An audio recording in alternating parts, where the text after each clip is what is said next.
A lot of the girls were beaten. I saw girls coming in next day with stitches, black eyes, bruises, finger bruises all over them. And the irony of it all is that the customers saw it too and they didn't care. You know, we've had girls where they've had their jaw broken, they've had their teeth taken out. They threw her out of a moving vehicle. The other girl, we don't know what happened to her because there were two of them. They get fed drugs, get fed booze. They're having sex with 15 to 20 clients a day, and they're broken, right? The police officers would come in uniform and sit at the bar and watch the hockey playoffs on the TV while we were being trafficked inches from them behind us. So of course we thought there was no hope. They come from all walks of life. Women and girls as young as 12 years old, forced into a world of sex, drugs, and money against their will. A world referred to as the game. But what do all these victims have in common? They are Canadian, and they are very much raised here. My name is Nima Rajan, and this is Game Over, stopping the world of sex trafficking in Ontario. Caroline may look like the average woman, but her past was far from average. Trafficked for 8 years from the age of 35, Caroline is a survivor of a crime hidden in plain sight. And it's $20 a song and they touch. And they often hurt you. Like I've had, back when you could smoke, I've had cigarettes put out on me. I know a girl who had a big fat cigar put out on her crotch. She was burnt. She'll never be normal again. And the traffickers and the pimps sit on the floor and they count the songs you're back there so they know how much money you have to have. And regularly the customers are asking for extras, and extras are happening in the bars. And anybody who tells you that isn't happening has either never been to a strip bar or is lying to you. Sex trafficking in the GTA is a growing crime. Hundreds upon hundreds of girls are being exploited every year. So we are here at the Toronto Police Department to talk to Detective Sergeant Nunzio Tramontosi of the Counter-Human Trafficking Unit of the Toronto Police Division. We're here to discuss what Toronto Police is doing to counteract this horrific crime and what the public can do to help. A lot of people think that human trafficking, and this is the myth, that these girls come in these box containers from overseas and then they get spread out throughout the country. It's not like that at all. I can tell you that 98% all the girls that we deal with here in Toronto are born and raised in Canada. But demographics, it doesn't matter what race, what color, what ethnic group, what religion, it doesn't matter at all. We hit every demographic. Tramontosi talks about the manipulative nature of pimps. Many convince their victims that they are just their boyfriends. These Romeo pimps manipulate through emotion, and if that stops working, then they take a more dangerous route to ensure their victims stay within their clutches.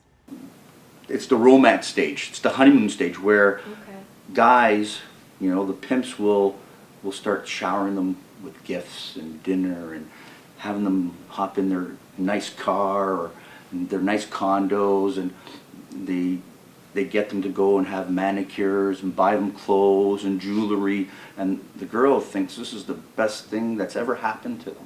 And then all of a sudden, the guy will say, well, you know, I've showered with all this gifts and it's cost me money.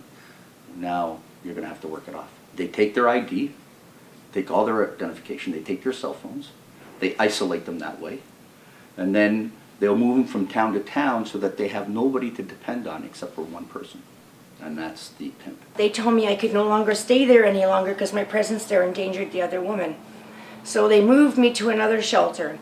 But 2 days into that stay, I fell ill with what was to become a long battle with colitis, and I was admitted to hospital. But now if you're away from the shelter for more than 2 nights, you're evicted, and that's what happened to me.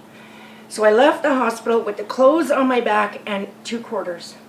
And there was only one person in the world I knew that would come get me, because by this stage I'd lost all my friends. I had no family left, everyone, and it was him. Jolene Haida is a registered social worker and psychotherapist. She has been working with survivors for over 9 years. We're here to talk to her about the psychological effects of being trafficked and how the public can help make a difference. How do we get the world ready to take her back? So how do we start programs that are going to meet her where she's at to help her reintegrate? So there's a lot of reasons that people find themselves being trafficked or becoming victims to pimps or exploitation, for example. There's a lot of systemic issues that need to be addressed. Haida talks about how difficult it is for survivors to reintegrate into society. With a negative social stigma hanging over their heads and a lack of work experience or education, many of these women end up right back where they started. So I think we need to ask ourselves more, not how do we get her ready, but how do we get ourselves ready? Because there's reasons that she was put there. So what do we have to offer her? Do we have affordable housing to offer her? Do we have educational experiences to offer her that are acceptable? Do we have a job that she's going to be able to work at to afford a lifestyle that's going to be reasonable and acceptable to her? So those become sort of the bigger questions. Aura Burdett is the chair of the London Anti-Human Trafficking Committee. She works directly with victims and survivors, trying to help them get back into society when they are ready, though this proves to be more difficult than it seems. Probably one of the biggest key pieces is just awareness. The other key piece is funding. There's not enough funding available for support for people who've survived sex trafficking. There's limited resources, limited affordable housing, and even the shelters are not necessarily the most appropriate place for someone who's already dealing with crisis and trauma to be. Burdett talks about how this is mainly a male consumer issue, and that we need to find ways to stop men from having access to any sexual services at all. By stopping the financial flow into the sex industry, it would become much more difficult for traffickers to hide behind strip clubs and exotic massage parlors. So I think it's important that you're focusing on southwestern Ontario or Ontario as a province. It's one of the key areas that human trafficking is taking place in Canada. And the southwestern Ontario, because it's along the 401 corridor. It goes from the States and through Windsor, across the 401 corridor. London is right on that map, all the way through to Toronto, to Montreal, and right through to the East Coast. And we have had people coming that have been referred to us through victim services or through Toronto Police, that have come from Toronto to London and been abandoned or been arrested, and through the interview we discover that they've been trafficked all across the province or even across the country. Survivors need support and safe places to go. Without specialized programs and public housing for victims, they will always return to their oppressors, simply because it is the only place where they feel that they belong. It is the only source of livelihood that they're familiar with and is within their reach. There must be programs to provide these victims with job opportunities, skills training, and access to safe housing in order for them to successfully reintegrate themselves back into society. I think the one thing that I would ask people to do is to support survivor empowerment.